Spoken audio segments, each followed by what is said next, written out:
Halo teman-teman Gema, berikut merupakan tata cara ibadah Gema GKPI. Ibadah offline. Step yang pertama, sebelum pergi ke gereja, pastikan kalian double mask dulu ya. Step kedua, kalian harus menunjukkan kartu vaksin ke penata layan. Agar lebih mudah, kalian bisa download aplikasi Peduli Lindungi di Google atau App Store. Untuk menemukan sertifikat vaksin, kalian bisa lihat tutorial berikut ya.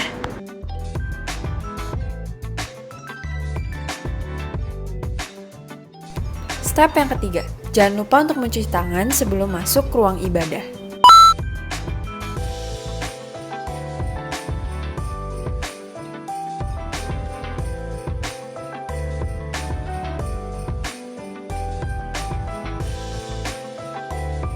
Setelah masuk ke ruang ibadah, kalian bisa menyiapkan hati dan pikiran kalian dengan saat teduh sebelum ibadah dimulai. Saat ibadah berlangsung, jemaat dihimbau agar HP dimatikan atau disetting silent mode. Ibadah online. Step yang pertama, carilah tempat yang tenang dengan koneksi internet yang baik untuk beribadah.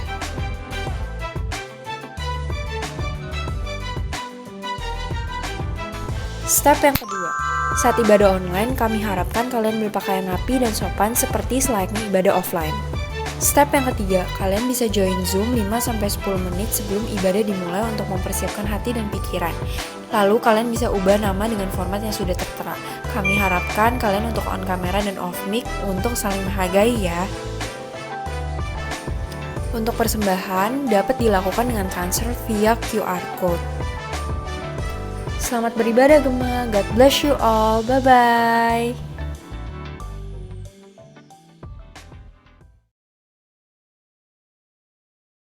Halo teman-teman semuanya.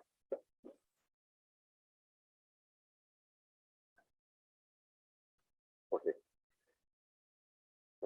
Sebelum kita memulai persekutuan kita pada hari ini, mari kita saat teduh sejenak dan kita sambil merenungkan sebuah lagu yang berjudul Kaulah ya Tuhan Surga Hidup.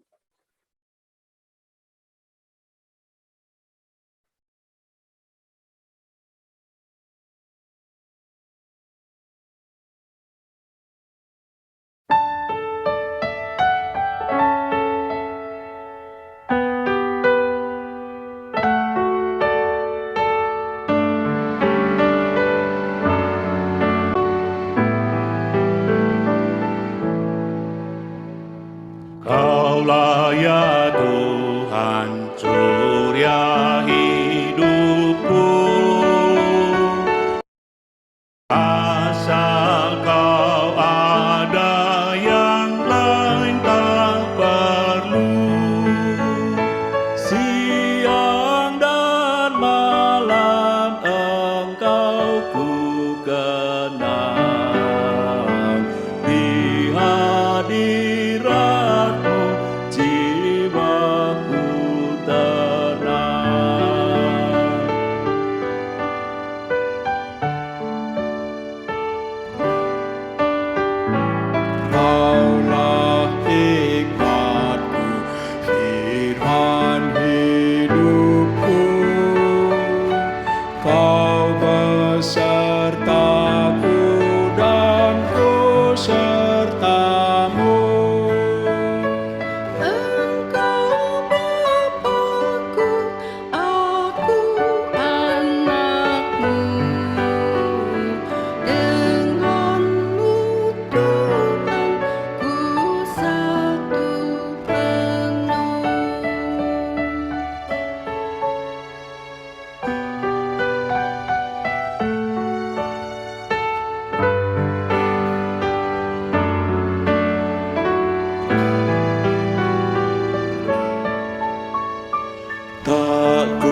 minta kesediaan Pak Abi untuk membuka dalam doa penuh.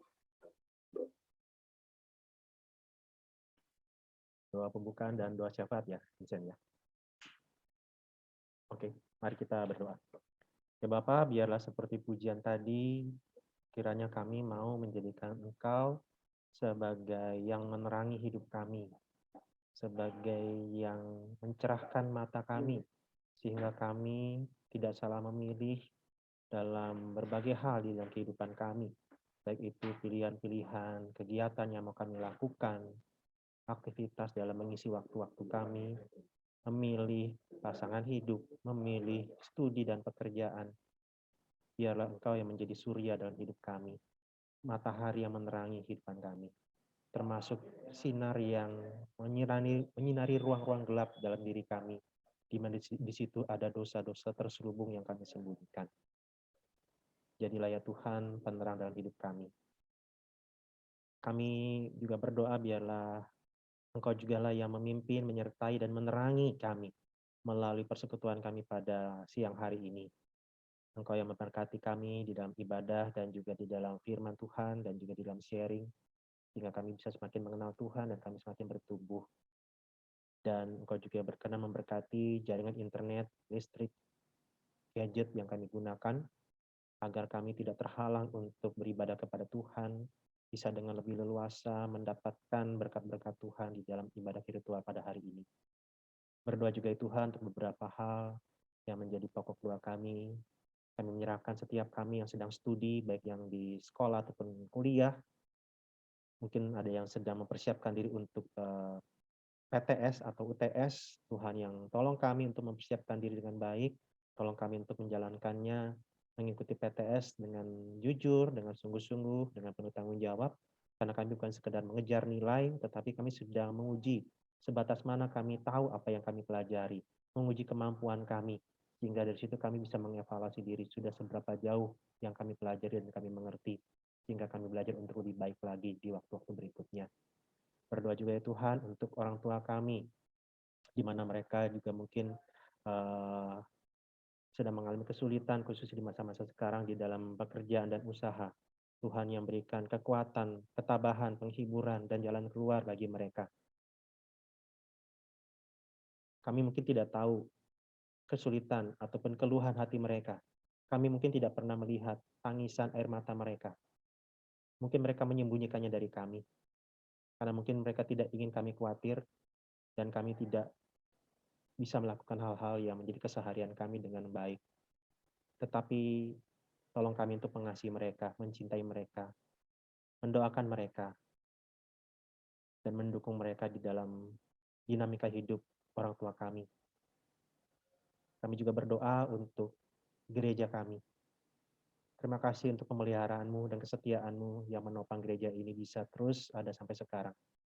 Tuhan yang kiranya dengan kuasa-Nya, dengan anugerah-Nya, memberkati gereja kami, sehingga setiap yang dilakukan, baik pelayanan-pelayanan yang sifatnya pelayanan mimbar, ataupun pelayanan-pelayanan yang personal, ataupun juga pelayanan-pelayanan sosial, Tuhan yang berkenan memberkati, sehingga jemaat mengalami kasih Tuhan dan bertumbuh di dalamnya. Berdoa juga untuk bangsa dan negara kami. Kami menyerahkan untuk sosialisasi booster vaksinasi ketiga bagi para masyarakat.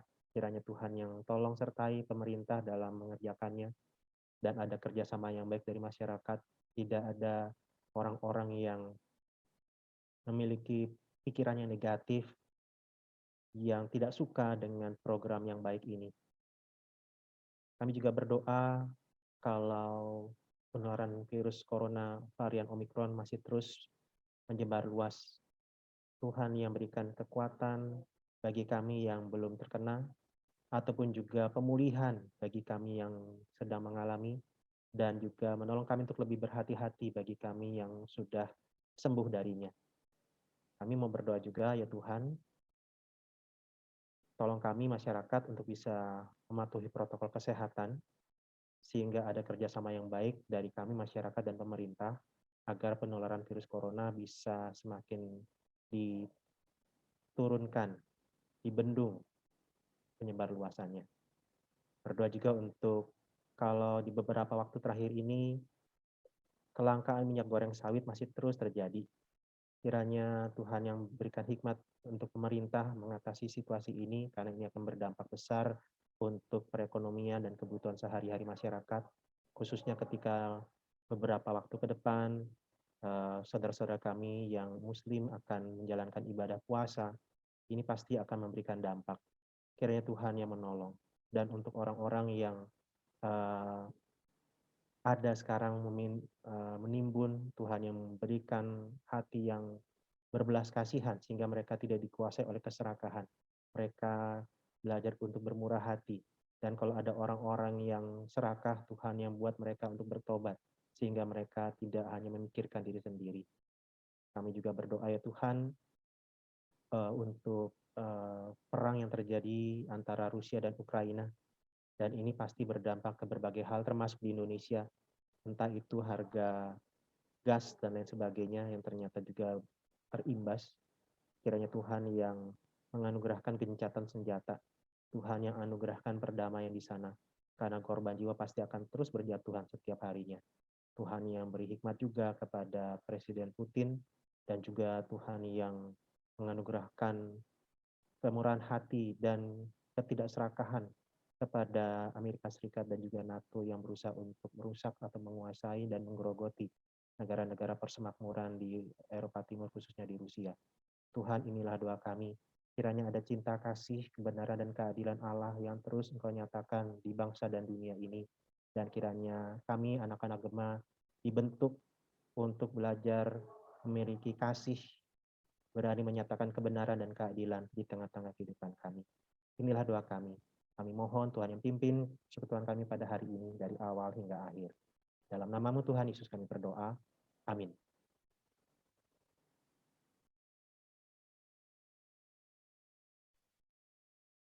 Oke.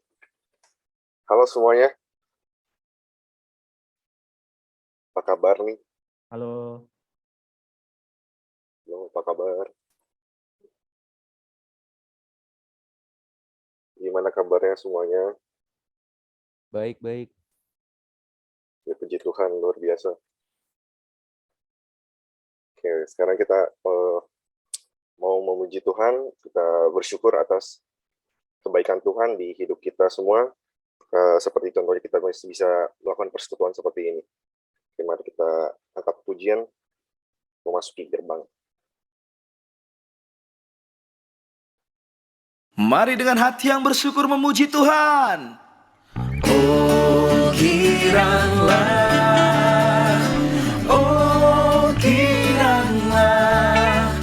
Tuhan Yesus amat cinta pada saya. Oh kiranya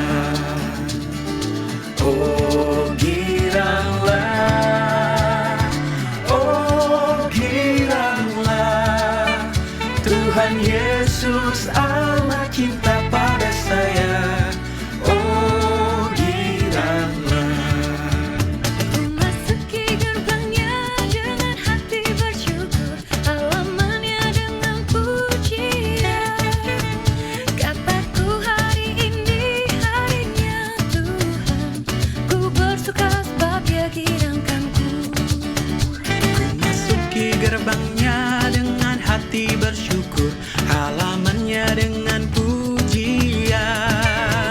Kataku hari ini harinya Tuhan, ku bersuka sebab Dia girangkanku. Dia girangkanku, oh Dia girangkanku, ku bersuka sebab Dia girangkanku. Dia girangkanku, oh Dia girangkanku, ku bersuka sebab Dia girangkanku.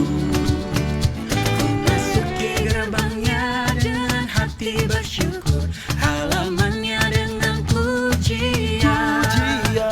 Kataku hari ini harinya Tuhan, ku bersuka sebab Dia girangkanku. Sama-sama katakan. Dia girangkanku, oh Dia girangkanku, ku bersuka sebab Dia girangkanku. Dia girangkanku, oh Dia girangkanku, ku bersuka sebab Dia girangkanku.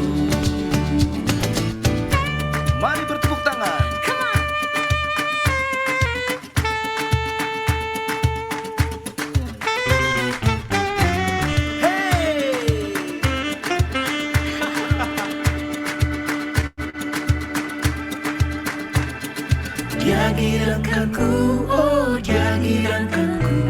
Ku bersuka sebab dia girankanku, oh dia girankanku, oh dia girankanku. Ku bersuka sebab dia girankanku. Dia girankanku, oh dia girankanku. Ku bersuka sebab dia girankanku, oh dia girankanku, oh dia girankanku. Ku bersuka sebab dia girankanku. Dia girankanku, oh dia girankanku.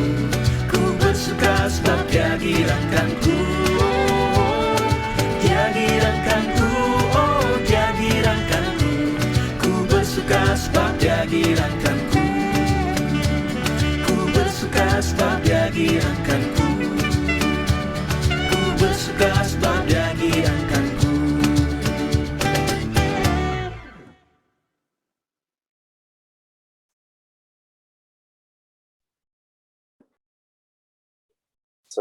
Sebentar lagi kita ingin mendengar kebenaran firman Tuhan yang akan dibawakan oleh Pak Abe yang berjudul Beauty and the Beast. Sebelumnya mari kita mempersiapkan hati kita untuk biar kita bisa mendengar lebih baik dan kita bisa menghayati firman Tuhan yang akan diberikan. Mari kita angkat suatu pujian kusiapkan. Tuhan.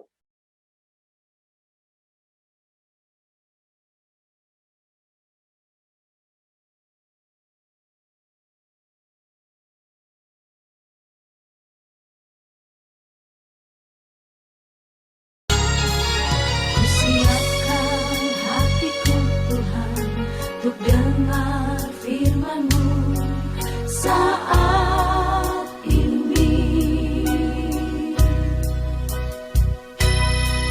Ku sujud menyembah-Mu Tuhan, masuk hadirat-Mu saat ini. Curahkan urapan-Mu Tuhan bagi jemaat-Mu saat ini. Ku siapkan hatiku Tuhan untuk dengar firman-Mu.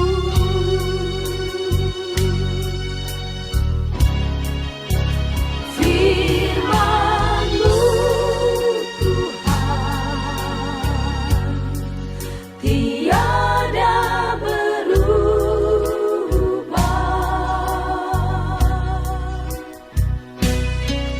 Dahulu, sekarang, selama-lamanya tiada berubah.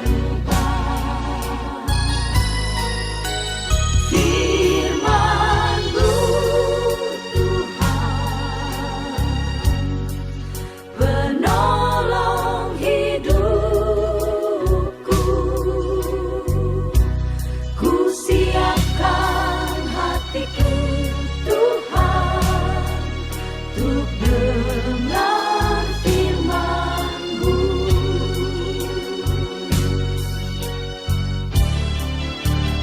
Firman-Mu Tuhan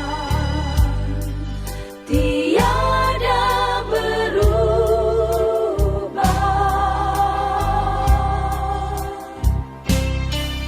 Dahulu, sekarang, selama-lamanya tiada berubah.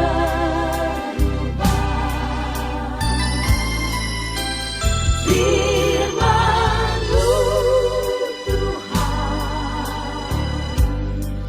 penolong hidupku.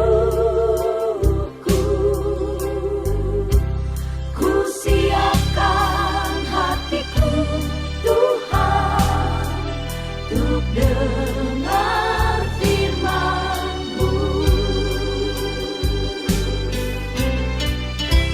Ku siapkan hatiku Tuhan untuk dengar firman-Mu.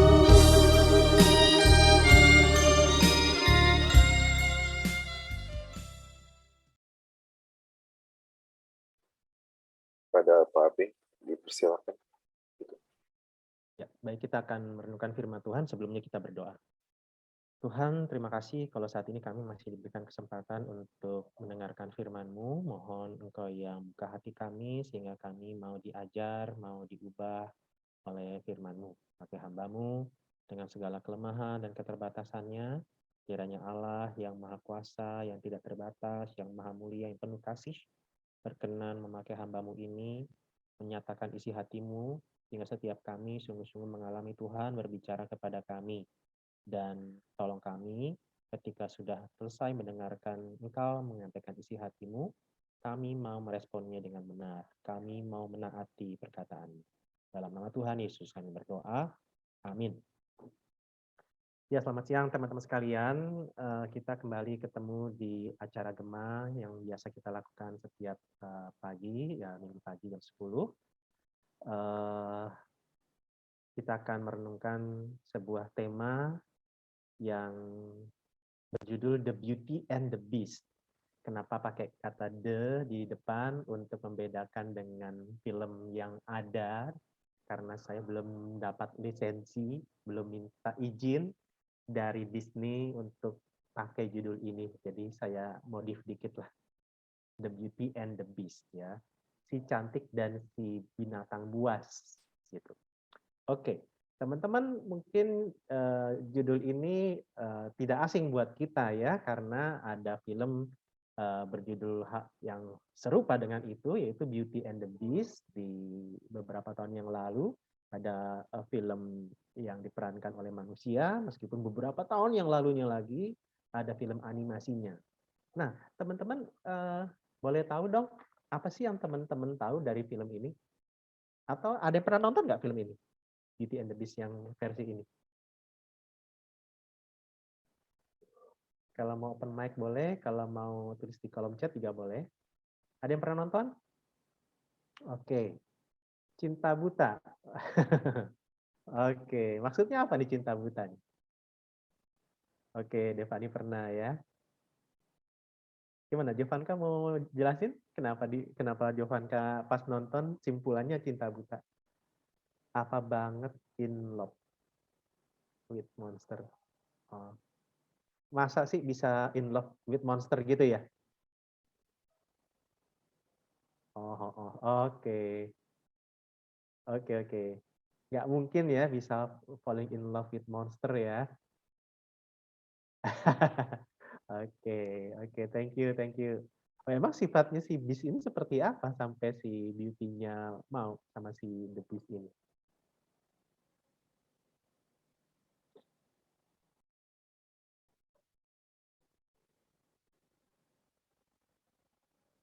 Yang lain ada yang pernah juga nonton film ini? Kalau ada, boleh dong, entah open mic atau tulis di kolom chat. Yang teman-teman tahu dari film ini itu apa sih? Ini jangan terpengaruh sama chatnya Jovanka ya. Coba tahu teman-teman punya sudut pandang yang lain gitu. Yang Beast-nya itu kena kutukan. Oh, kena kutukan ya. Si Beast ini dia menjadi Beast, binatang buas ini karena kutukan ya. Oke. Kenapa dikutuk? Lupa saya itu. Oh, oke, nggak apa-apa ya. Ya maksudnya kan salah satu pola klasiknya film Disney yang zaman dulu kan biasanya ini ya, orang jadi satu sosok yang nggak wajarnya itu karena kutukan ya. Kutukannya apa? Entah mungkin si pengutuknya ini tukang sihirnya yang iri atau diperlakukan tidak baik sehingga akhirnya dia balas dengan mengutuk. Oke, thank you untuk teman-teman semua. Nah, jadi artinya ini saya mencoba untuk membalikan ya komennya si Jovanka ini. Berarti dari film ini kan dikisahkan ya, kalau dari kata-kata Jovanka, seorang wanita cantik yang mau mencintai seorang monster, seorang binatang buas. Nah, berarti kalau Jovanka bilang bohong banget kalau karena sifat, berarti justru yang jadi pertanyaan, emang ada ya cinta sejati ya antar manusia? Nah, Kan berarti yang jadi pertanyaan, gimana kalau ternyata si bis ini begitu mengalami cinta, dicintai, terus berubah jadi tampan lagi. Nah, jadi itu ya yang ditanyakan, ada nggak nih cinta sejati ketika yang dicintai itu adalah seorang monster atau binatang buas. Nah, tapi ada film yang lain teman-teman ya, yang agak-agak konyol, yaitu Shrek. Kalau tadi yang cowoknya yang dikutuk, nah kalau ini yang ceweknya, yang beauty-nya yang dikutuk jadi the beast gitu. Bagaimana kalau the beauty itu adalah the beast itu sendiri? Dia dikutuk jadi the beast. Nah, jadi ogre ya. Masih mau nggak nih si Shrek ini sama dia? Gitu. Jadi kalau tadi cinta sejatinya dibalik begitu. Jadi ibaratnya si kalau di dalam Beauty and the Beast, si cowoknya dikutuk, nah dia akan dibebaskan dari kutuk kalau mendapatkan cinta sejati, gitu kali ya. Iya, ya kocak ya film Shrek ini ya. Nah, jadi ini film dia dibalikin gitu, diputar balik, dikontraskan. Bagaimana kalau ternyata yang terjadi sebaliknya? Si The Beauty ini yang dikutuk jadi The Beast. Ada nggak yang mau cinta sama dia? Gitu. Jadi ya balik lagi ya, apakah masih ada cinta sejati? Oke. Nah, teman-teman, yang akan kita renungkan pada hari ini memang berkaitan juga antara Beauty and the Beast, ya. Ada the Beauty and the Beast, di mana the Beauty ini give drink to the Beast, ya. Jadi beast-nya bukan singular tapi plural, beast. Jadi seorang wanita yang memberi minum kepada unta-unta yang adalah binatang-binatang ya buas, ya. Nah, kita akan belajar dari sini tentang hal itu. Nah, tapi teman-teman berkaitan dengan The Beauty and the Beast, bicara tentang ini kan dalam kerangka besarnya ya film tersebut tentang cinta gitu. Dan kita di dalam kalangan anak muda ya biasanya ini berkaitan dengan pacaran. Nah, tapi kita akan renungkan dulu dari bagian ini ya sebelumnya. Nah, di dalam Kejadian 24 ayat 14 ketika tadi bicara tentang the beauty give drink to the beast, ini berkaitan dengan ayat mas kita hari ini dari Kejadian 24 ayat 14. Kiranya terjadilah begini. Anak gadis kepada siapa aku berkata, tolong miringkan buyungmu itu supaya aku minum. Dan yang menjawab, minumlah. Dan unta-untamu juga akan kuberi minum. Dialah kiranya yang kau tentukan bagi hambamu Ishak. Maka dengan begitu akan kuketahui bahwa engkau telah menunjukkan kasih setiamu kepada tuanku itu.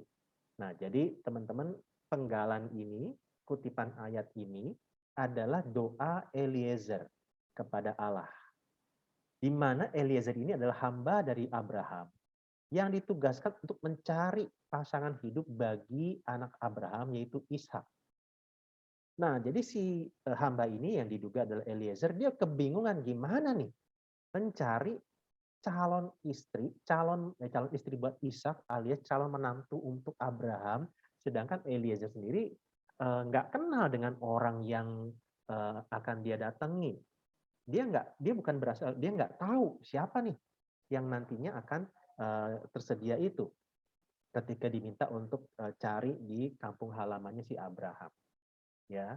Nah, jadi teman-teman ini berkaitan dengan kelanjutan tema minggu lalu tentang choose you. Bukan choose, tapi choose ya, memilih kamu, tentang bagaimana memilih pacar atau pasangan. Nah, teman-teman, situasinya begini. Kalau kita bicara tentang pacaran, maka orang-orang generasi yang terdahulu punya pola pikir bahwa yang namanya pacaran adalah untuk pernikahan. Nah, tapi teman-teman, realita zaman sekarang sudah bergeser. Bahwa kalau buat anak-anak zaman sekarang, bilang tentang pernikahan, aduh nanti aja deh. Terlalu jauh, terlalu dewasa. Sehingga dialihkan pemikirannya, yaitu bahwa yang namanya pacaran itu bukan untuk nikah, nggak usah lah dulu mikirin tentang nikah. Nah, jadi apa tujuannya pacaran? Ya biasanya adalah pacaran untuk entertainment. Untuk ya seneng-seneng, untuk menghibur, untuk asik-asik, untuk bisa jalan bareng, ya untuk having fun. Itulah yang sekarang sedang terjadi. Banyak yang entah itu SMP, entah itu SMA, pacarannya ya itu untuk having fun.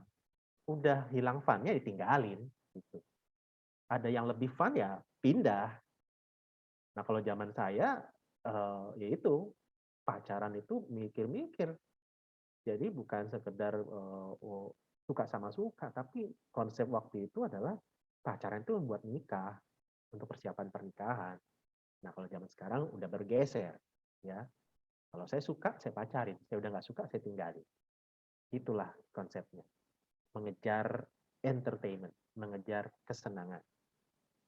Nah, dan yang kedua, realita zaman yang berikutnya adalah bahwa kalau bicara tentang pacaran, banyak anak muda, remaja itu melompati tahapan relasi.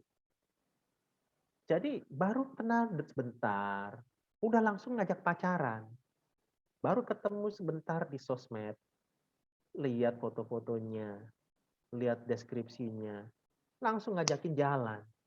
Jadi ada tahapan relasi yang dilompati di situ. Jadi awalnya misalnya ya, kan ibaratnya beginilah. Kita kenal sama orang kan nggak mungkin gini ya.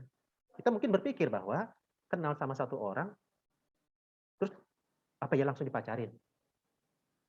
Umumnya kan berpikir nggak langsung dipacarin. Tapi banyak yang terjadi adalah baru kenal sebentar, seminggu 2 minggu, sebulan 2 bulan, jalan bareng, terus kemudian deket banget. Jadi ada tahapan relasi di mana ada pertemanan, itu dilewati, dilompatin. Ada persahabatan, itu dilompatin. Jadi kenal belum dekat, persahabatan belum dalam, langsung pacaran. Pergaulan belum luas, langsung fokus kepada satu orang. Nah, itulah yang kenapa pacaran yang dialami banyak anak muda sifatnya itu tertutup, relasi yang tertutup. Sehingga ya kalau istilah zaman dulu ya, kalau yang namanya orang udah deket, udah akrab, udah pacaran, seolah-olah hidup tuh hanya dunia ini hanya milik berdua, yang lain tuh ngontrak, nyewa gitu. Nah, jadi ini kecenderungan yang terjadi di kalangan anak-anak muda. Bagaimana ketika udah naksir, pacaran, biasanya itu udah mulai menjauh dari pergaulannya, dari teman-temannya. Dan bahkan udah misalnya apa ya, udah malas belajar, udah nggak mau lagi ikut persekutuan, bahkan dengan orang tua juga udah mulai merenggang relasinya. Karena ini, budayanya, suasananya begini. Jadi ketika udah pacaran, langsung relasi tertutup. Maksudnya ya udah, hanya dengan dia aja, yang lain disingkirkan. Gitu. Sehingga ya memang ini satu hal yang mesti kita sikapi ya. Ketika nanti ya teman-teman mulai pacaran, dan ternyata pacaran teman-teman membuat kalian menutup diri dengan relasi yang lain, hati-hati. Ini bukan maksudnya relasi yang terbuka dalam artian punya pacar yang satu sekolah. Maksudnya yang satu sekolahan, semua anak-anak itu dipacarin ya satu sekolahan. Bukan itu. Jadi bukan itu ya, maksudnya relasi yang terbuka bukan berarti kita punya pacar banyak. Maksudnya adalah, kalaupun kita sudah berpacaran, apakah kita akan menutup diri dengan komunitas pergaulan kita? Kita tinggalin teman-teman kita tinggalin persekutuan kita, gereja kita keluar dari pelayanan. Nah, kalau itu terjadi, hati-hati. Ya. Nah, kemudian di tengah-tengah relasi yang tertutup itu, maka lama-lama yang terjadi adalah perhatian cenderung hanya kepada fisik. Kenapa? Ya karena sudah tertutup dan yang dilihat ya fisiknya. Gitu. Sehingga ya karena fokus kepada fisik, ya udah nanti interaksinya hanya sebatas fisik. Ketertarikannya hanya sebatas fisik. Yang lainnya akan diabaikan. Sehingga intensitas interaksi fisiknya makin lama makin dalam. Dari awalnya mungkin pegangan tangan, atau istilahnya dulu ya, ada cewek cowok pacaran. Si cowok pegang tangannya si cewek bilang, please don't touch me. Nah, beberapa waktu berikutnya, si cowok bukan hanya pegang tangannya, tetapi pegang lengannya si cewek. Nah, si cewek bilang, please don't touch. Lama-lama, waktu berjalan terus, si cowok bukan pegang lengannya, tapi pegang pundaknya si cewek. Akhirnya si cewek bilang, please don't. Nah, akhirnya waktu demi waktu terus berjalan. Si cowok bukan lagi pegang pundaknya, tapi pegang lehernya. Maka si cewek bilang, please. Ya, jadi awalnya, please don't touch me. Please don't touch. Please don't. Lama-lama please. Akhirnya apa? Ya udah terjadilah gitu. Nah, jadi memang teman-teman kita mesti waspada. Meskipun ada yang bilang ya kontak fisik kan bukan masalah kontak fisiknya, pegangan, gandengan, pelukan, ciuman. Tapi kan yang penting apa nyetrum apa enggak. Nah, tapi repotnya kadang-kadang udah kesetrum, tetap dilanjutkan. Bukannya ketika nyetrum berhenti. Padahal kita biasanya kalau kita kesetrum listrik maksudnya ya, kita langsung berhenti, nggak mau kesetrum terus. Tapi ini setruman yang pengen kita lanjutkan ke setruman yang lebih menyengat lagi, lebih tinggi lagi voltasenya.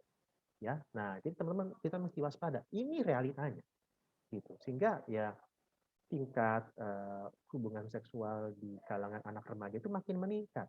Aborsi di kalangan anak SMA makin meningkat. Dari awalnya dulu mungkin yang usia kerja, lama-lama yang kuliah, kemudian yang masih sekolah. Nah, jadi teman-teman ini situasi yang dihadapi. Kemudian yang terjadi berikutnya adalah reality zaman itu memberikan propaganda nilai-nilai dunia. Maksudnya pacaran itu ya untuk having fun, yang namanya pacaran itu yang penting enjoy, yang penting nikmat gitu. Dan makanya kemudian bergeser ke misalnya nggak apa-apa, nggak seiman, nggak apa-apa, sejenis, yang penting cinta gitu ya. Maksudnya yang penting cinta dan kasih sayang gitu.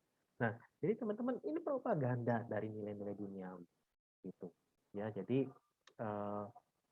melalui film-film itu ya film cuma 2 jam kita lihat ada orang, ada cewek cowok kenal ketemu terus kemudian ada interaksi bisa jadi jatuh cinta, pacaran dan kemudian terjadilah sesuatu. Itu yang terus menerus ditampilkan sehingga itu akan tertanam di dalam benak banyak anak muda. Dan yang terakhir adalah ketika pacaran hanya sebatas entertainment, maka pemikiran banyak anak muda akan terbatasi di situ. Sehingga kenapa ya, kok tingkat perceraian itu semakin tinggi? Karena ya ini, dari awalnya, dari sejak muda, itu karena bisa gampang gonta-ganti pasangan, maka pemikiran itu hanya terbatas bahwa oh ya udah, gue suka, gue lanjut, nggak suka, nggak lanjut. Ya udah, gue suka, kita lanjutkan ke pernikahan. Nggak suka, ya udah kita cerai. Jadi teman-teman itu sudah terus terjadi, terpupuk dari awal sehingga ini menjadi efek domino ya. Maksudnya ketika kartu domino itu disusun-susun, satu disentil dari awal, maka itu akan berentet terus ke yang berikutnya. Sehingga ya ini yang terjadi. Nah, jadi teman-teman ini realitas zaman. Nah, bagaimana kita sebagai orang Kristen, bagaimana kita sebagai anak-anak muda Kristen di tengah-tengah realitas zaman yang seperti ini, ibaratnya nih, kita ini ikan, akuariumnya kayak begini nih. Nah, gimana kita bisa tetap survive? Nah, yang repotnya, seperti saya bilang, film-film memberikan propaganda tentang nilai-nilai yang duniawi. Bagaimana ya pacaran ya untuk mengumbar hawa nafsu. Terus kemudian ini satu hal yang saya benar-benar malu sekali ya. Dulu pernah ngajak anak-anak komsel saya, kelompok tumbuh bersama saya. Jadi waktu itu saya ajak mereka nonton ke bioskop. Dan karena saya nggak survei dulu, saya ajak mereka nonton film barat. Ini tahun 2005 ya, udah lama. Nah, di kira-kira setelah 1 jam durasi film itu berjalan, tahu-tahu pemeran utama film tersebut ditampilkan sedang melakukan hubungan seksual dengan teman mainnya, dengan teman kantornya di dalam film tersebut, sehingga saya malu sekali karena yang saya ajak ikut itu adalah anak-anak komsel saya, ada yang cewek, ada yang cowok. Yang cewek satu teriak, saking kagetnya. Saya jadi kaget juga dan malu juga. Aduh, parah nih. Ibaratnya nih kakak pembina ngajak nonton film yang kayak begini ya. Nah, jadi teman-teman artinya ini satu pola yang sebenarnya sudah umum terjadi di film-film Hollywood ya. Bagaimana di tengah-tengah adegan film itu ada saja yang adegan seperti itu sehingga orang kaget dan seger lagi untuk nggak jenuh ketika nonton. Dan kemudian selain itu gaya pakaian khususnya ya yang wanita itu kita bisa melihat teman-teman bagaimana banyak sekali gaya pakaian, khususnya desain-desain fashion itu yang lebih ditujukan kepada wanita yang eh, apa ya, bahan pakaian itu minim gitu. Jadi bahan pakaiannya minim sehingga membuat yang cowok-cowok kaget dan bertanya, masih bisakah eh, bahannya dikurangi lagi begitu. Jadi teman-teman bayangkan ini bukan salah teman-teman ya, tapi ibaratnya kalau teman-teman ke mall, teman-teman ke tempat jual baju, itu ternyata banyak pakaiannya yang minim-minim sehingga ya teman-teman juga repot sendiri mau pilih yang mana ya. Dan cowok-cowoknya juga repot mau lihat yang mana ya begitu. Nah, jadi teman-teman inilah kondisinya gitu. Nyari pakaian yang super rapat susah. Ya pilihannya salah satunya adalah ya pakai jilbab gitu ya. Tapi kan teman-teman nggak wajib pakai itu ya tidak Kristen. Nah, jadi teman-teman ini situasinya makin rumit gitu. Ditambah lagi dengan bayangkan teman-teman, kalau kita khususnya yang cowok nih ya, main game online yang full action, perang-perangan, kita pilih karakter, pernah saya berpikir, kenapa ya? Kok karakter-karakter cewek yang ada di game-game online, entah di Mobile Legends ataupun di game Warcraft dan seterusnya misalnya, itu ini kan cewek-cewek mau perang nih. Sedangkan yang namanya perang klasik zaman dulu, yang namanya pakai baju zirah, semakin merapat menutup tubuh, semakin aman dalam berperang. Nah ini cewek-ceweknya ketika menjadi karakter untuk berperang, kok pakaiannya minim. Bagian tubuhnya banyak yang kelihatan. Sehingga sebenarnya menjadi titik rawan untuk dapat serangan. Sehingga cepat mati harusnya kalau dalam perang klasik sebenarnya ya. Tapi kenapa kok malah karakter-karakter ceweknya banyak yang seperti itu? Nah, jadi teman-teman bayangkan ini membombardir kita teman-teman, khususnya yang cowok ya, bukan berarti yang cewek juga kebal. Dan yang paling berat adalah ini, film porno, situs porno. Bahkan ada sharing dari satu kawan di mana adik-adik binanya itu bisa saja mendapatkan gambar dan film porno di medsos. Nah, jadi teman-teman bayangkan bagaimana pemikiran kita dibatasi. Hanya misalnya kalau cowok ya, melihat cewek itu hanya sebagai makhluk pemuas nafsu seksual saja. Nah, untuk cewek-cewek mungkin hanya membatasi bahwa yang namanya cinta itu cinta yang menyentuh emosi, yang menyenangkan emosi, yang romantis. Ketika cowoknya kurang romantis, tinggalin aja. Nah, akhirnya yang terjadi teman-teman, temanya bukan the beauty and the beast, melainkan the beast yang menyerang, attack the beauty gitu. Jadi terjadi kekerasan, jadi terjadi dosa seksual di situ. Ketika ya the beauty ini forced by the beast gitu. Nah, jadi ngeri teman-teman ya. Nah, teman-teman, jadi berkaitan dengan hubungan ini, pacaran ini, khususnya buat teman-teman yang cewek ya, pasti nggak mau lah mengalami ini. Gitu. Nah, tapi terlepas dari itu, yang namanya pacaran, dan ini resume juga dari materi minggu lalu, beberapa pertimbangan ketika kita memikirkan atau mencari pacar, itu saya singkat menjadi 6 abjad. A, B, C, D, E, F. A, appearance. Biasanya kita tertarik karena appearance, penampilan. Misalnya cewek mau cari cowok yang lebih tinggi dari dia. Masa sih ceweknya lebih tinggi dari cowoknya? Nanti cowoknya diketekin gitu. Ada yang bilang begitu. Atau yang kedua, background, latar belakangnya. Tingkat ekonominya seperti apa? Dia berasal dari suku apa? Ini kadang-kadang jadi pertimbangan juga. Sehingga tidak mudah untuk cari pacar atau cari pasangan. Dan background gereja juga kadang-kadang bisa mempengaruhi. Dia dari Kristen apa nih? Yang reform atau karismatik atau katolik bahkan. Nah, jadi itu pertimbangan. Nah, yang ketiga adalah karakter, seperti apa sifatnya. Dan tadi Jovanka udah bilang bohong banget karena sifat. Tapi ada orang yang mempertimbangkan ini. Ada juga yang ini, D, devotional life. Devotional life itu maksudnya kehidupan kerohaniannya. Nah, yang kelima adalah education, pendidikan.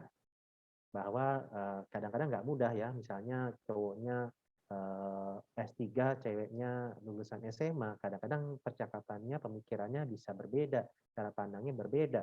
Jadi pendekatannya berbeda, jadi bisa susah komunikasi. Tapi ya masih bisa disiasati. Dan yang terakhir adalah finansial. Seperti apa latar belakang ekonominya, gajinya, pendapatannya, ini juga bisa mempengaruhi. Sehingga ya kadang-kadang ya yang kaya dengan yang kaya, yang miskin dengan yang miskin, sulit untuk yang miskin dengan yang kaya, dan seterusnya. Nah, teman-teman, dari A, B, C, D, E, F ini, mana yang kita perlu? Nah, harusnya yang paling penting adalah devotional life, kehidupan kerohaniannya. Nah, kalau ini dikeluarkan, yang mana yang kita mau cari? Nah, kita akan belajar dari ini tadi, the beauty give drink to the beast ini. Nah, calon istri seperti apa sih yang dicari oleh Eliezer bagi Ishak? Nah, itu yang akan kita lihat dari bagian yang lebih utuh lagi di dalam Kejadian 24 ya. Nah, jadi Kejadian 24 ayat 14 yang tadi sudah kita baca, itu adalah bagian dari doa Eliezer. Nah, untuk lebih utuhnya di ayat 12. Lalu berkatalah ia, Tuhan Allah Tuanku Abraham, buatlah kiranya tercapai tujuanku pada hari ini. Tunjukkanlah kasih setiamu kepada tuanku Abraham. Di sini aku berdiri di dekat mata air, dan anak-anak perempuan penduduk kota ini datang keluar untuk menimba air. Kiranya terjadilah begini, anak gadis kepada siapa aku berkata, tolong miringkan buyungmu itu, supaya aku minum, dan yang menjawab, minumlah, dan unta-untamu juga akan kuberi minum. Dialah kiranya yang kau tentukan bagi hambamu Ishak. Maka dengan begitu akan kuketahui bahwa engkau telah menunjukkan kasih setiamu kepada tuanku itu. Nah, ini menarik teman-teman ya. Jadi si Abraham dia nggak langsung bilang kepada Ishak, Ishak, ayo sono kamu pergi ke tempat kamu halaman papa ya. Nanti hambaku Eliezer akan temani kamu. Kamu cari di sana cewek yang paling kamu suka, terus kemudian bawa dia ke sini. Saya akan kenalin dia dan saya akan lamar dia ke papanya. Ternyata enggak. Tapi si Abraham minta Eliezer untuk ke kampung halamannya, cari calon istri buat Ishak. Nah, di sini mungkin ada faktor budaya, ya. Lain dengan zaman sekarang, ya si calon suami akan mencari calon istri lah gitu, atau ya kita cari langsung pacar kita. Gitu. Nah, tapi kalau di sini orang tua melalui hambanya cari calon mantu, gitu. Sehingga si Ishak ini nggak sempat ketemu, belum langsung ketemu. Nah, jadi ini seolah-olah mau bilang begini, yang namanya cinta itu, cinta yang sejati itu bukan sekedar love at the first sight, cinta pada pandangan pertama. Ya, dia pakai apa, naik apa. Bukan. Jadi ini bukan sekedar bicara tentang emotional love, romantic love, ngelihat langsung ada setruman, wah gue suka sama dia, gue ambil begitu. Enggak ya. Jadi terlepas dari ini perjodohan, terlepas ini ayahnya yang cari, gitu, atau si hamba ayahnya yang cari. Tapi di sini yang kita mau lihat adalah bagaimana ini untuk mengantisipasi bahwa cinta sejati itu nggak dibatasi oleh cinta pada pandangan pertama. Karena biasanya cinta pada pandangan pertama kalau nggak hati-hati itu jadi cinta yang buta gitu ya. Habis dipandang langsung kita buta ya. Makanya tadi si Jovan Katz bilang cinta buta. Gitu. Nah, ini doanya Eliezer. Nah, hasilnya seperti apa? Nah, ternyata ketika Eliezer berdoa, di ayat 15, jadi sebelum ia selesai berkata, maka datanglah Ribka yang lahir bagi Betuel, anak laki-laki Milka, istri Nahor, saudara Abraham, buyungnya, buyungnya dibawanya di atas bahunya. Anak gadis itu sangat cantik parasnya, seorang perawan, belum pernah bersetubuh dengan laki-laki. Ia turun ke mata air itu dan mengisi buyungnya, lalu kembali naik. Jadi baru saja si Eliezer berdoa, belum selesai, datanglah Ribka. Ya. Nah, jadi di sini ya dideskripsikan ciri-cirinya di ayat 16 ya. Gadis itu sangat cantik, kemudian perawan, belum pernah bersetubuh dengan laki-laki, jadi dia sangat menghargai tubuhnya. Nah, teman-teman ini yang menarik ya. Jadi dia dan juga di situ ada perempuan-perempuan lain, itu mereka yang biasa ngambil air ke sumur. Nah, ini menarik teman-teman. Kenapa ya? Perempuan-perempuan yang harus ngambil air ke sumur, bukannya bawa air dari sumur itu berat ya. Misalnya bawa pakai kendi segala macam. Nah, tapi memang itu budaya waktu itu, dan menariknya memang jadi di dekat sumur itu akan rame dan sumur itu biasanya rame dengan perempuan-perempuan yang mengambil air. Sehingga salah satu kebiasaannya adalah kalau cowok mau cari cewek, cari di sumur. Bukan maksudnya nyemplung ke sumur dan lihat di air ada siapa, bukan. Tapi di dekat sumur itu biasanya rame cewek-cewek yang mau ngambil air. Nah, tapi dari sini teman-teman yang kita lihat adalah bagaimana Ribka ini bukan orang yang eksklusif, maksudnya tertutup ya, bukan orang yang susah gaul, tapi dia mencoba untuk bersosialisasi dengan orang-orang lain gitu. Dan ini hal yang penting. Kenapa? Ketika kita belajar bersosialisasi dengan orang lain, kita akan lebih berkembang pemikirannya. Kita akan berkembang juga sifat dan pola pikirnya. Ya, kalau kita kurang bergaul dengan orang-orang, kita jadi tertutup dan kita kurang berkembang. Dan memang kita mesti waspada juga, kita harus bergaul dengan siapa, ya. Nah, tapi intinya bagaimana kita ketika ada dalam interaksi sosial dengan orang lain, kita akan berkembang, teman-teman. Ya, jadi sumur itu tempat yang ramai selain untuk ngambil air, tapi juga untuk ya kongko-kongkonya para cewek-cewek ya. Ya, semoga itu nggak jadi ajang buat ngegosip. Tapi ya di situ ya artinya ada perkembangan sosial yang dialami di situ. Nah, setelah itu, ayat berikutnya menjadi jawaban doa. Ketika Eliezer berharap ada wanita yang akan memberinya minum ketika dia minta, dan tanpa diminta oleh si Eliezer, si perempuan ini akan langsung menawarkan untuk memberi minum unta-untanya, ternyata jawabannya tepat. Tuhan jawab doa Eliezer. Kemudian berlarilah hamba itu mendapatkannya serta berkata, tolong beri aku minum air sedikit dari buyungmu itu. Jawabnya, minumlah Tuan. Maka segeralah diturunkannya buyungnya itu ke tangannya, lalu diberinya dia minum. Setelah ia selesai memberi hamba itu minum, berkatalah ia, perhatikan ya, baiklah untuk unta-untamu juga, kutimbah air, sampai semuanya puas minum. Kemudian segeralah dituangnya air yang dibuyungnya itu ke dalam palungan, lalu berlarilah ia sekali lagi ke sumur untuk menimba air, dan ditimbanyalah untuk semua unta orang itu. Luar biasa sekali teman-teman ya. Apa yang didoakan oleh Eliezer, Tuhan jawab.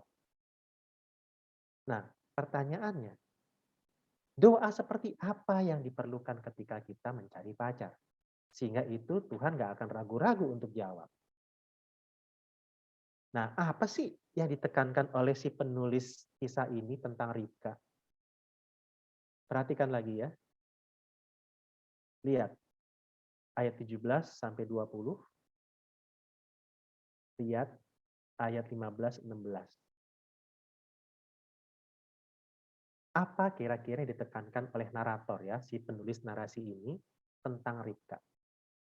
Ada yang mau coba jawab? Silakan teman-teman. Apa sih yang mau ditekankan dari tokoh Ribka ini? Silakan kalau mau tulis. Hubungan yang baik dengan Tuhan. Maksudnya Ribka punya hubungan yang baik dengan Tuhan? Ya. Oh, oke. Itu ada di ayat mana? Ini ayat 13 atau 14, agak lupa tadi. Pokoknya di akhir-akhir deh. Di akhir-akhir saya agak lupa. Oh, oke. Di sini nggak ada ya. Kan Ribka mulai dicatat di ayat 15, terus deskripsi dia fisiknya, terus juga dia masih perawan, ini di ayat 16. Nah, ayat 17 sampai 20 ini dia ngasih minum ya ke Eliezer dan unta-untanya. Jadi nggak disorot ya tentang kehidupan kerohanian ya. Tapi bukan berarti nggak penting. Nah, apa yang mau ditekankan? Perhatikan porsinya, berapa banyak ayat yang diberikan untuk menggambarkan hal itu. Sorry, ini saya jadi bolak-balik ya. Kalau penekanannya hanya kepada deskripsi fisik bahwa si perempuan ini cantik, ini hanya beberapa kata saja ya di ayat 16. Nah, tentang keperawanan ini juga ya ditekankan, tapi hanya beberapa ayat saja. Bagaimana dia punya pendirian yang baik, bagaimana dia menjaga kesucian hidupnya. Nah, tapi ada hal yang lain lagi yang menjadi penekanan di mana ada lebih banyak ayat yang diberikan. Yaitu dari ayat 17 sampai 20. Nah, jadi teman-teman, apa sih yang lagi ditekankan oleh si narator tentang Ribka? Jawabannya ada karakter. Karakternya dia. Nah, pertanyaannya karakter seperti apa? Karakternya suka menolong. Ini orang asing, teman-teman. Si Eliezer ini kan orang yang asing. Belum sempat kenalan mereka. Belum sempat tuker ID line di situ. Belum sempat tanya ya IG-nya berapa. Belum. Dan memang nggak ada waktu itu. Tapi untuk orang asing seperti Eliezer ini, Ribka langsung kasih minum. Dan menariknya, tanpa ada diminta oleh Eliezer, Ribka menolong melampaui yang diharapkan. Maksudnya melampaui dari apa yang dikomunikasikan oleh Eliezer. Dia ketika ngelihat, wah ini kok unta-untanya ada 10 biji, kehausan juga pasti. Udah, saya kasih minum juga. Tanpa diminta oleh Eliezer. Nah, jadi teman-teman, karakter yang sedang ditekankan adalah karakter yang suka menolong orang lain. Apalagi orang ini sedang dalam perjalanan yang jauh, kehausan, berarti sangat membutuhkan. Dan pertolongan yang diberikan itu melampaui yang diminta. Nah, kalau karakter ini karakter yang suka menolong, peduli, melampaui apa yang diminta, ini karakter apa sih artinya? Kasih. Nah, jadi teman-teman, melalui firman Tuhan hari ini, di satu sisi, memang bohong banget kalau tadi dibilang cari sifatnya. Nah, tapi yang akan lebih bertahan adalah sifat. Fisik suatu saat akan ya ibaratnya apa ya? Merosot. Kecantikannya, kegantengannya. Tapi karakter itu sulit untuk diubah. Nah, karakter itu kayak gimana, teman-teman? Nah, seorang filsuf Heraklitus memberikan penjelasan yang lebih membantu ya. The content of your character is your choice. Isi dari karaktermu adalah pilihanmu. Dalam artian apa? Day by day, what you choose, what you think, and what you do is who you become. Dari hari ke hari, apa yang kamu pilih untuk kamu lakukan, apa yang kamu pikirkan, apa yang kamu lakukan, itulah yang akan membentuk kamu. Nah, jadi teman-teman, ketika kita diperhadapkan dengan tokoh Ribka yang suka menolong bahkan melampaui dari yang diminta, harus kita melihat bahwa ini adalah orang yang penuh kasih. Maka inilah yang menjadi pilihan tepat bagi Eliezer. Yang saya cari itu kayak begini. Ini yang cocok untuk menjadi istri. Ini yang cocok untuk jadi pasangan hidup. Nah, untuk punya karakter yang demikian, ataupun karakter yang buruk ya ini. Day by day, what you choose, what you think, and what you do is who you become. Nah, jadi teman-teman, melalui firman Tuhan hari ini, beauty di sini bukan sekedar fisik, tetapi karakter.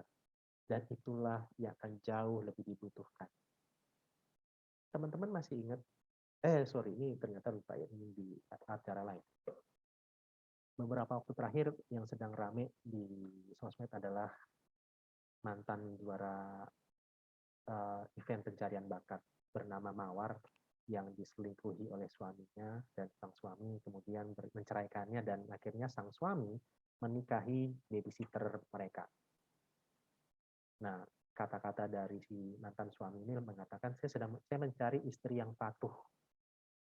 Nah, saya nggak tahu seperti apa, apakah mungkin si Mawarnya ini suka berontak, garang, galak, pemarah, emosional, saya nggak tahu.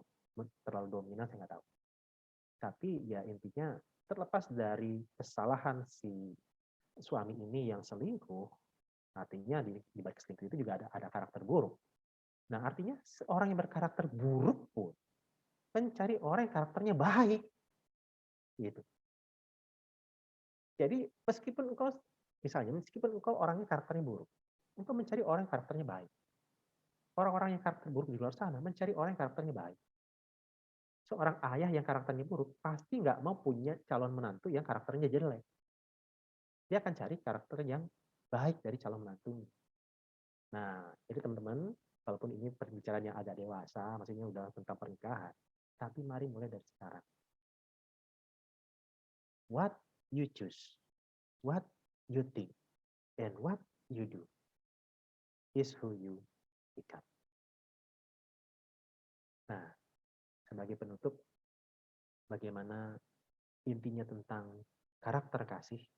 Kalau tadi penekanannya di perempuannya, maka seorang hamba Tuhan bernama Matthew Henry membuat sebuah puisi berdasarkan Kejadian pasal 2 mengenai perempuan yang diciptakan dari rusuk laki-laki.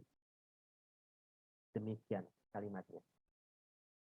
Women were created from the rib of man to be beside him.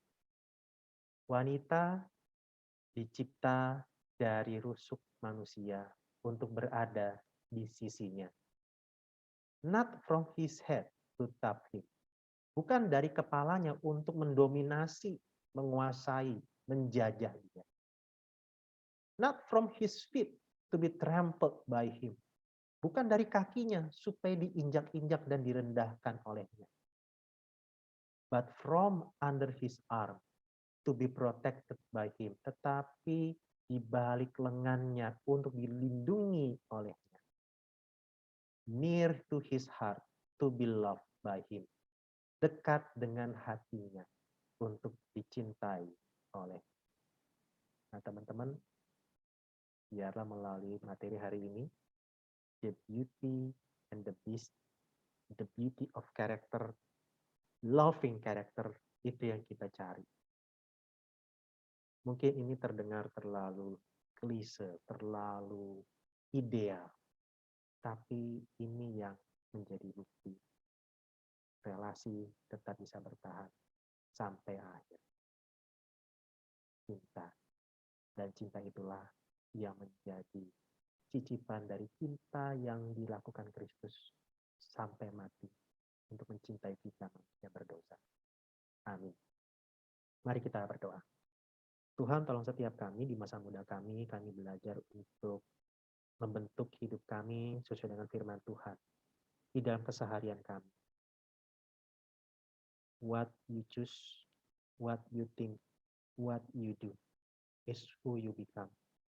Apa yang kami pilih untuk lakukan, apa yang kami pikirkan, apa yang kami lakukan, itulah yang akan membentuk kami.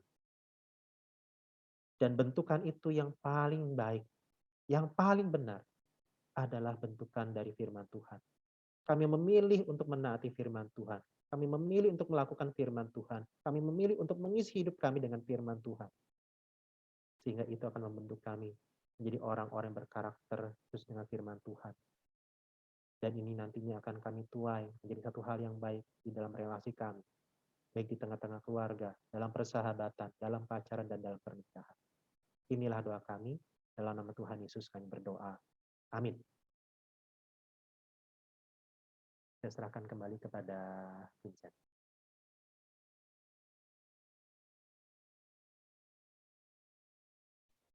Oke, terima kasih buat Pak Abe untuk pemberitaan firman Tuhan.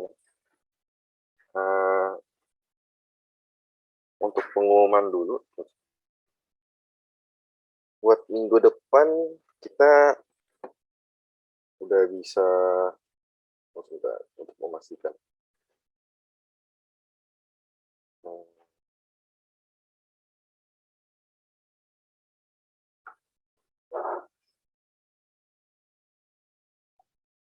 Kita harusnya udah bisa mulai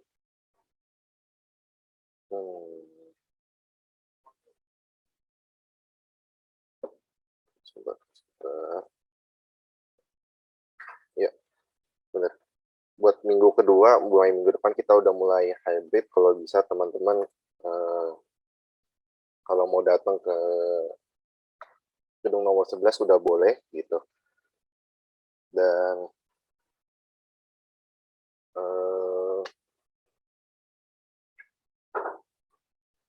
buat persembahan bisa scan QR code, terus oke, udah segitu aja. Teman-teman kalau bisa pakai kalau mau pakai buka video terus mau pakai virtual background yang udah ada boleh ini dipakai gitu. Yang mungkin bisa dikirimin di chat terus kita.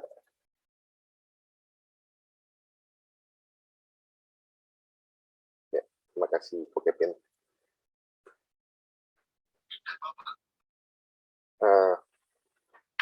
Oke, kita sekarang foto dulu kali ya sebelum kita mau bagi ke kelompok. Boleh teman-teman buka kameranya semua.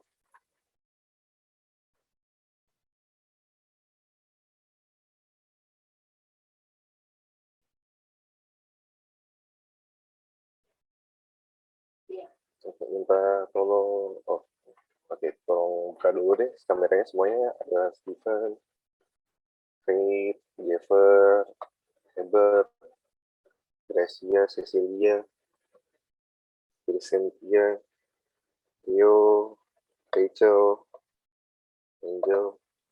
Ya kalau bisa dibuka yuk.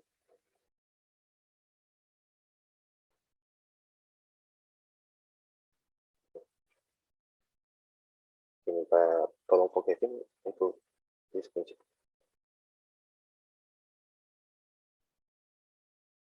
Oke. Yuk kita mulai foto ya. Oke, itu mundur 3, 2, 1. Senyum. Oke, sebentar.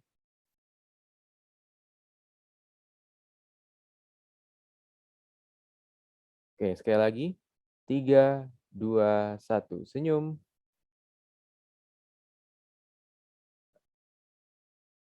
Oke, dah.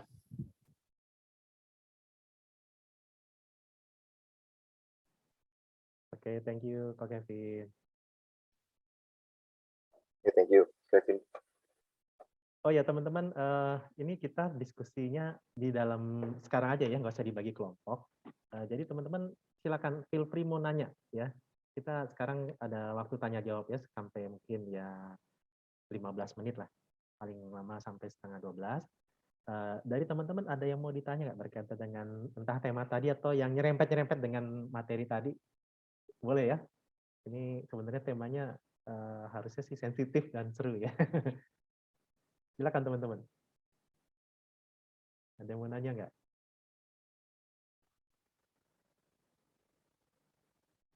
Oh oke. Oh Devani mau nanya.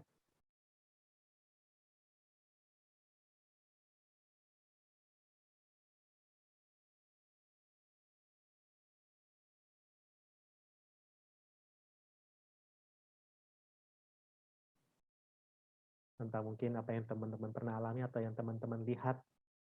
Oh. Saya deh Pak, mau tanya. Oke. Nih, ini mungkin mewakili teman-teman yang masih ya. Ada bentar. Aduh, maaf ya. Masih SMP kali ya. Jadi, aduh. Nggak gini, kan biasanya kan kalau misalnya masih masih SMP gitu kan, apalagi baru yang mau masuk SMA atau yang udah SMA gitu, jangan ketawa ini, waduh banget diketawain. Apa namanya? Aduh, bentar Pak. Maaf ya teman-teman. Nah, kayak apa sih namanya kan penasaran ya, apalagi penasaran tuh mungkin daripada pacaran tuh lebih ke penasaran ada rasa-rasa suka sama lawan jenis gitu ya. Tapi tuh bingung gitu, kayak mau pacaran tapi mungkin belum boleh atau belum waktunya gitu. Terus ada nggak sih Pak yang bisa dilakukan gitu sama anak-anak remaja ini, termasuk saya gitu, kalau misalnya lagi suka sama orang gitu biar nggak ada pemikiran untuk aduh gue pengen pacaran gitu padahal karena emang belum waktunya gitu Pak, gitu sih Pak. Oke, thank you untuk pertanyaannya. Kayaknya saking susahnya sampai pusing ya jawaban kan menjelaskan. Oke, ya kalau dibilang usia SMP itu usia yang ibaratnya terlalu awal untuk pacaran, tergantung nih ya, karena kalau dalam budaya Alkitab, Bunda Maria itu menikah usia 15-16 tahun dengan Yusuf. Gitu.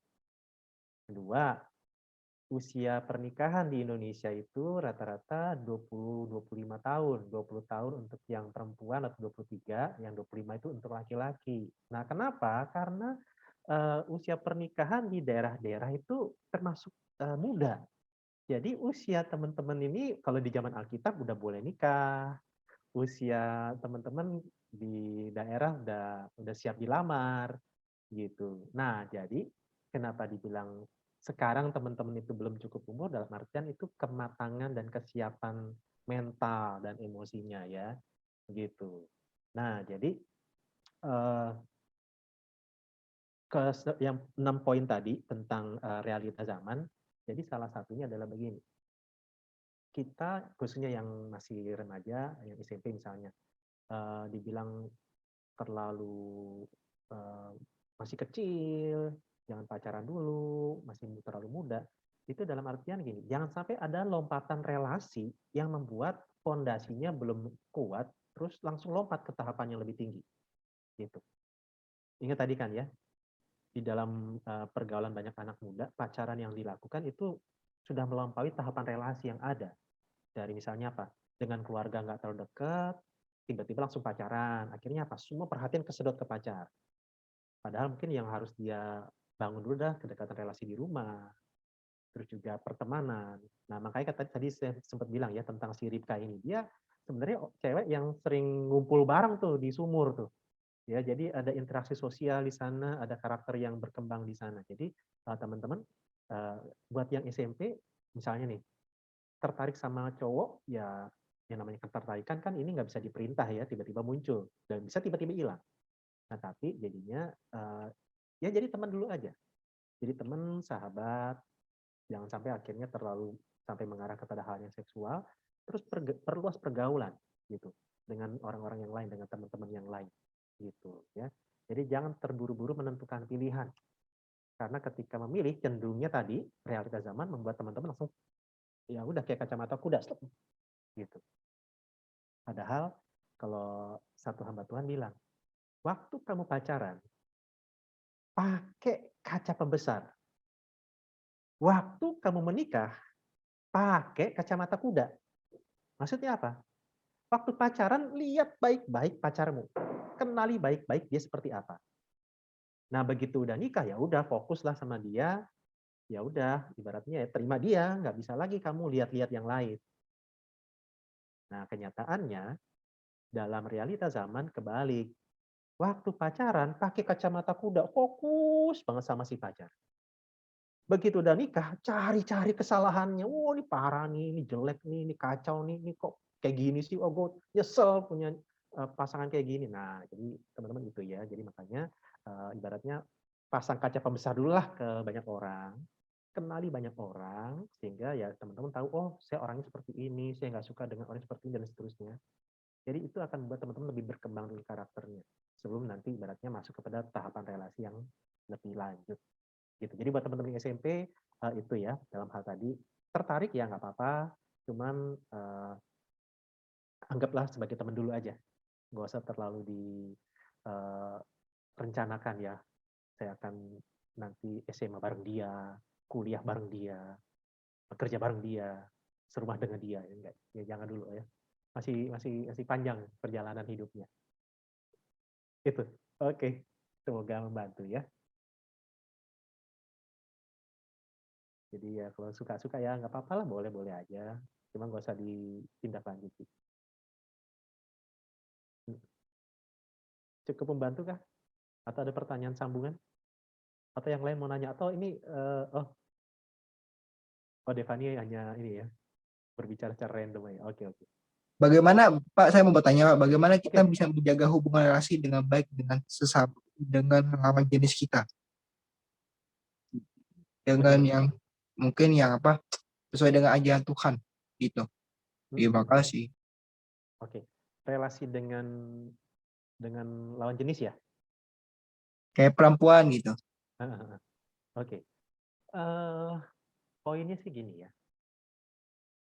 Kita kan perlu menerapkan hukum kasih ya di dalam relasi dengan siapapun, mau itu cewek, mau itu cowok, mau itu agamanya sama ataupun tidak, gitu kita mengasihi. Nah, cuma memang nanti yang menjadi penekanannya relasi kasih itu kasih seperti apa yang nantinya akan kita terapkan ke masing-masing orang itu. Misalnya relasi kita dengan pasangan, misalnya saya dengan istri saya, nggak mungkin saya akan pakai itu dalam relasi kasih saya dengan tetangga gitu.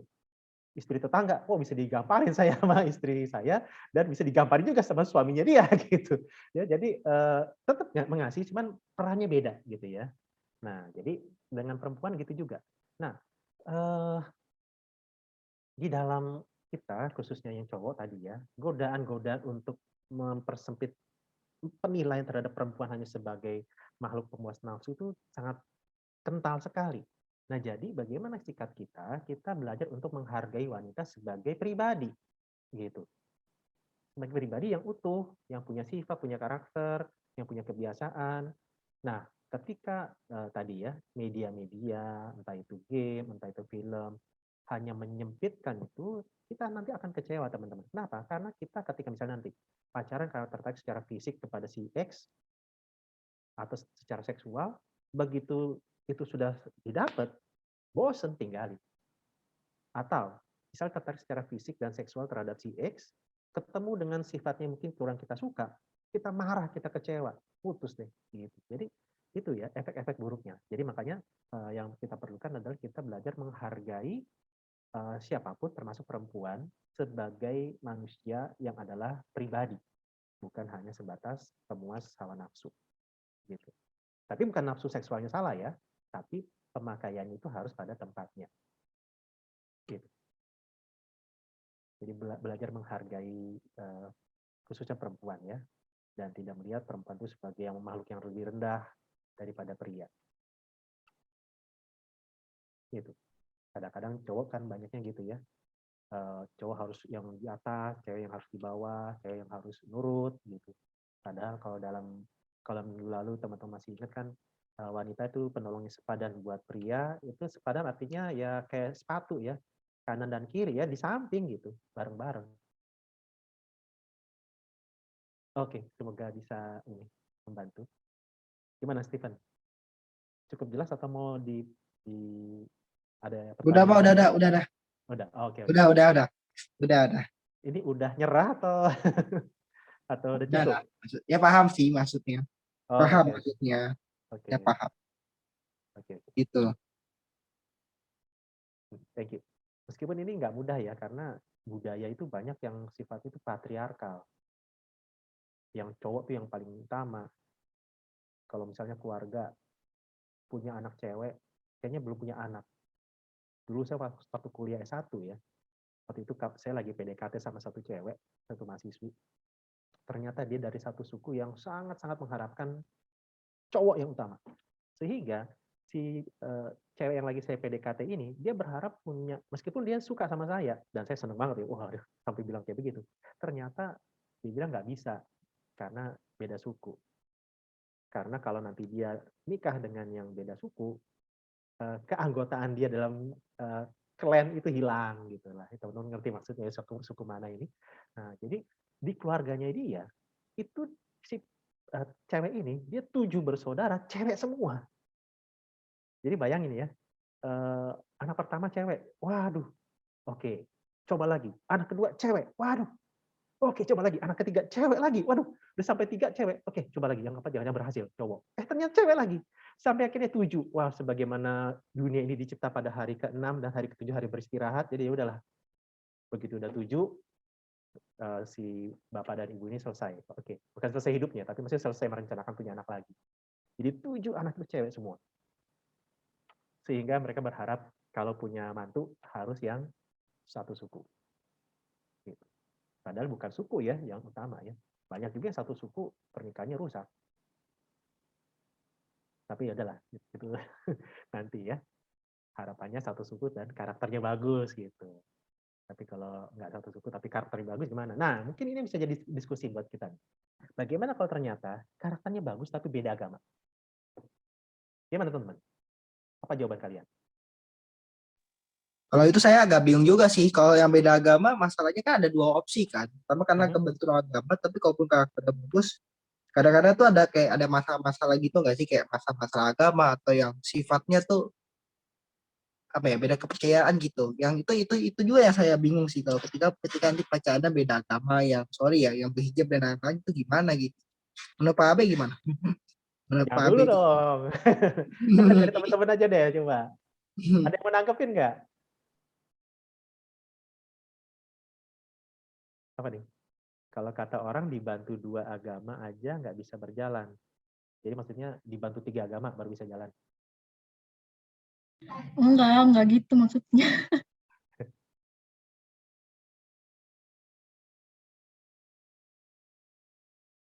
Gimana teman-teman? Misalnya nih, ada dua yang kalian naksir, atau 2 orang yang kalian naksir dan dua-duanya naksir kamu. Yang satu seiman, ya ini beda jenis ya, beda jenis kelamin dengan kalian. Satu seiman tapi karakternya kurang baik. Nah yang satunya tidak seiman tapi karakternya baik. Kalian pilih yang mana? Ayo lo. Oh jadi biarawati aja ya, jadi nggak perlu memilih apa-apa ya.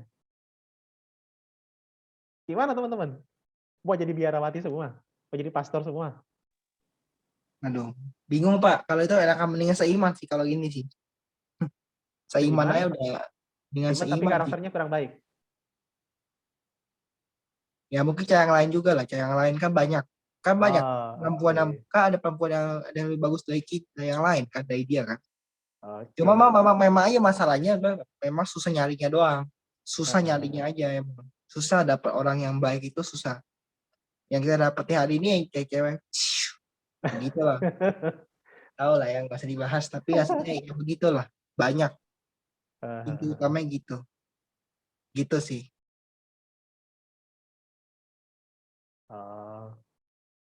Nyari gampang, tipe yang susah. Nyari gampang. Oh, nyari tipe tuh gampang. Susah nyari yang mau sama kita gitu.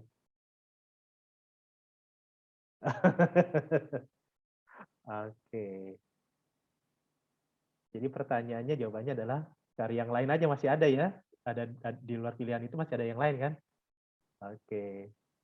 Oke, itu jawaban paling aman ya. Tapi kalau seandainya semua lawan jenis di dunia ini meninggal semua dan tersisa 2 pribadi itu. Pilih yang mana, teman-teman? Pilih satu lah. Pilih satu yang kalau bakal pilih satu yang terburuk lah. Yang masih bisa kita ubah gitu. Oke. Gitu. Bertiga lah biar bisa berkembang biak. Oh, jadi dua-duanya dijadiin pasangan hidup gitu. Wah, nggak mungkin ya. Yang penting adil ya, nggak bisa. Nggak ada yang namanya adil. Itu orang-orang yang bilang nggak apa-apa punya pasangan lebih dari satu, yang penting adil tuh nggak bisa.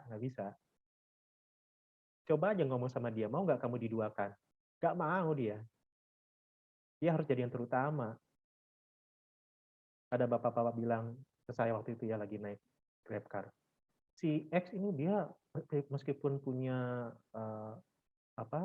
punya istri lebih dari satu, tapi baik sama istri pertama. Dikasih duit banyak, dikasih uang buat liburan. Jadi dia tetap sayang sama dua-duanya. Saya dalam hati bilang, oh coba aja kalau anak perempuannya dia digituin. Mau nggak dia? Enggak kan? Nah jadi teman-teman, kadang kita pasang standar ganda ya. Ke orang lain bilang, yang penting adil. Coba kamu mau nggak diperlakukan tidak adil, dia perlakukan itu? Nggak mungkin. Bilang nggak adil. Semua mau jadi yang terutama. Ya. Nah jadi teman-teman, berkaitan dengan tadi bicara tentang agama. Nah sebenarnya saya mau tanya lagi nih. Yang mana yang lebih susah diubah? Karakter atau agama? Minta dia berubah karakternya atau minta dia pindah agama?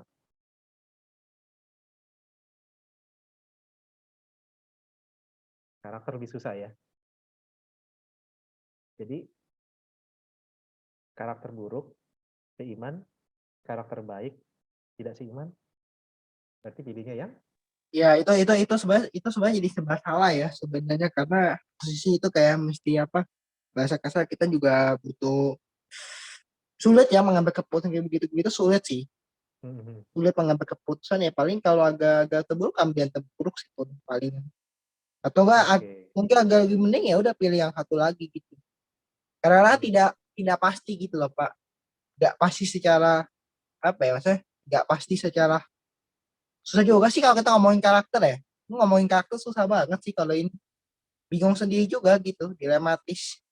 Dilema gitu, iya nggak sih? Kayak dilema gitu. Ketika mau ambil keputusan kayaknya kita harus nyari cara yang untuk bisa bikin sesuatu tuh kita harus ya gitulah susah butuh waktu gitu bicarain kayak gitu itu butuh waktu gitu kalau mau misal kita mau bicara tentang pacaran kan kayak misal milih cewek sulit juga karena kalau udah ngomong cinta kayak ini kan yang apa ya makin dekat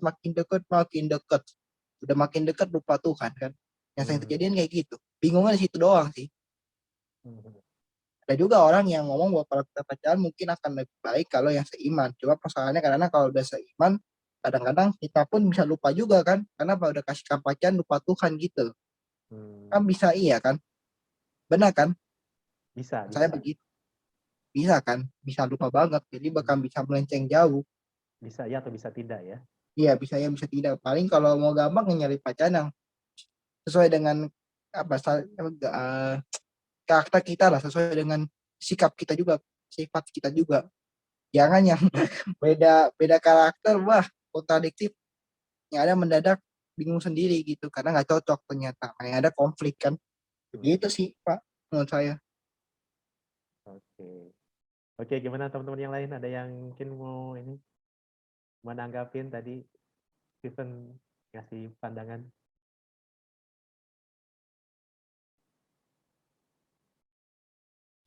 Menurut saya sih balik ke masing-masing ya Pak. Gimana ya? Jadi kalau misalnya nih, kadang itu kan kita bisa ngomong ya, kita maunya karakter yang begini, kita mau pilih yang begini-begini. Tapi kan seperti yang sudah saya bilang di awal, cinta itu buta gitu. Sekalinya orang kalau udah cinta, apalagi masih kayak masa muda gitu, belum ke pemikiran pernikahan, itu pasti mikirnya kayak, oh ya udah jalanin dulu aja gitu. Ketika dia udah sampai di tahap mau ke pernikahan, ini kata nenek saya ya, itu biasanya dia akan mulai berpikir tuh, manakah yang pasangan bisa dijadikan untuk suaminya atau istrinya gitu. Karena nyatanya tuh zaman sekarang tuh tipe orang buat pacaran sama tipe buat orang yang dinikahin tuh beda gitu. Kayak gue maunya pacaran sama yang begini, tapi gue nggak mau nikah sama pacar gue nih, gue maunya nikahnya sama orang yang begini gitu. Jadi itu tergantung bagaimana nanti kita ketemunya tuh seperti apa. Dan juga biasanya kita tuh akan lebih milih orang-orang yang mengenal kita dan tahu bagaimana cara nge-treat kita tuh dengan benar gitu. Kalau menurut saya sih dari yang saya lihat gitu. Banyak kan tuh pada milih orang-orang lama daripada orang-orang baru yang jelas-jelas tuh belum tentu ngertiin kita gitu. Jadi kalau masalah karakter itu balik lagi sih ke gimana kita udah jatuhin hati kita sama dia gitu. Nggak tahu saya ini atau enggak, tapi kayak gitu sih kayaknya. Oke, satu orang lagi deh. Ini memang terserah ya, nanti kalau ada usul ya kita bisa lanjutin ini ya. Ada beberapa pertanyaan lagi dan materi lagi yang bisa kita dalamin ya. Ada yang lain mau ngasih komen?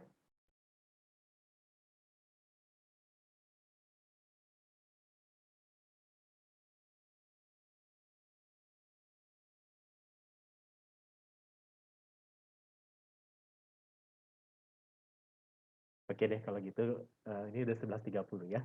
Nah jadi teman-teman, harusnya iman itu mempengaruhi karakter. Ya, jadi yang kita imani, makanya tadi ini sebenarnya diskusinya bukan sekedar agamanya sama ya, tapi imannya sama. Dalam artian apa? Apakah sama-sama mengimani Kristus sebagai Tuhan dan Juru Selamat? Kenapa? Karena ada orang-orang ngakunya agamanya Kristen, tapi nggak percaya Yesus Tuhan dan Juru Selamat. Masih meyakini bahwa bisa dimasukkan dalam kerajaan sorga dengan perbuatan baik. Padahal sebaik-baiknya manusia nggak mungkin bisa sampai ke standar baiknya Allah. Gitu. Ya, jadi yang penting seiman dulu. Nah, kemudian dari iman yang didasari oleh firman Tuhan itulah, maka seperti tadi Heraklitus bilang, what you choose, what you think, what you do, itu koridornya adalah firman Tuhan. Pilihan kita, fondasinya firman Tuhan. Pikiran kita dibenahi oleh firman Tuhan. Kelakuan kita adalah penerapan firman Tuhan. Nah, kalau itu udah terus-menerus bisa dipupuk, maka aman. Meskipun dalam artian begini, setiap kita punya eh, berbagai kondisi psikologis yang macam-macam. Gitu. Ada yang rapuh, ada yang cukup solid, ada yang pemalu, ada yang ekstrovert dan seterusnya. Nah, jadi kita mesti melihat hal itu dengan lebih baik lagi ya. Nah, ini kita bisa usulkan untuk kita diskusi di waktu yang lain. Cuman teman-teman harapannya adalah iman yang dilandasi firman Tuhan itulah yang membentuk karakter. Sehingga ya kita pilih karakter asalkan itu memang dibangun oleh firman Tuhan. Nah, kalau ternyata tadi ya seperti dalam kasus tadi, pilih mana? Seiman beda karakter atau karakternya kurang kita suka, atau tidak seiman tapi karakternya kita suka. Nah, mana yang menurut kita lebih berharga? Iman atau karakter? Mana yang mendahului? Iman atau karakter? Nah, jadi ya melalui bagian ini ya harapan kita ke depan adalah iman itulah yang kita pilih dan izinkan ya pembentukan karakter itu terjadi atas iman yang dipilih itu. Meskipun nggak mudah ya, ini ada entah mungkin luka-luka masa lalu, trauma masa kecil dan seterusnya yang bisa membentuk dan itu nggak mudah untuk dihilangkan. Tapi itu menjadi hal yang masih bisa ditolong, gitu ya. Nah, jadi teman-teman semoga melalui materi hari ini dan sedikit diskusi singkat tadi, kita bisa lebih open terhadap relasi dengan orang-orang dan jangan terlalu cepat mengambil keputusan. Dan seperti tadi Jovanka bilang ya, pacarannya sih maunya sama si X, tapi kalau nikah maunya sama si Y. Kenapa ya? Karena tadi pergeseran zaman ya. Pacaran itu bukan untuk nikah, tapi untuk entertainment. Nah, jadi kalau memang teman-teman bilang pacaran untuk entertainment, hati-hati, jangan sampai kebablasan yang terjadi penyesalan. Ya, jadi harapannya ya gitu. Kalau bisa, kalau hanya untuk entertainment ya having fun dengan banyak orang aja dalam pergaulan, ya. Begitu. Oke, semoga diskusi ini bisa lebih mendaratkan renungan kita pada siang hari ini. Ya, itu aja pengumumannya tadi yang sudah disampaikan oleh Vincent. Kita akan tutup dalam doa ya, teman-teman. Mari kita berdoa. Tuhan, terima kasih untuk persekutuan kami pada siang hari ini. Terima kasih kiranya firman-Mu, diskusi yang sudah kami lakukan bisa semakin memperkaya kami, buat kami lebih waspada, tapi juga bersyukur bahwa kami bisa memiliki banyak relasi, kami bisa mengenal lebih banyak orang, dan kami bisa lebih mengenal diri kami, termasuk dengan kelebihan dan kekurangannya, sehingga kami bisa bertumbuh, kami bisa berkembang. Karena itu mohon Tuhan, pakai komisi Gema, komunitas yang kami miliki di Gema, untuk menempa, membentuk karakter kami. Karena kami belajar meyakini firman Tuhanlah yang menjadi dasar Gema ini ada. Inilah doa kami. Sebentar lagi kami akan berpisah satu dengan yang lain. Satu hal yang kami mohon. Kiranya kasih karunia Tuhan Yesus Kristus dan kasih Allah Bapa dan persekutuan Roh Kudus menyertai kami senantiasa. Mulai hari ini, esok, bahkan sampai selama-lamanya. Amin. Oke, teman-teman, thank you untuk kehadirannya. Kalau dari pengurus ada yang mau disampaikan lagi kah? Nggak ada, Pak. Enggak ya, oke. Oke teman-teman, sampai jumpa minggu depan ya. Dadah. Bye. Ya, selamat hari Minggu. Dadah Pak. Bisa deh semua. God Thank you. bless. Thank you Pak. Ya, sama-sama, Steven.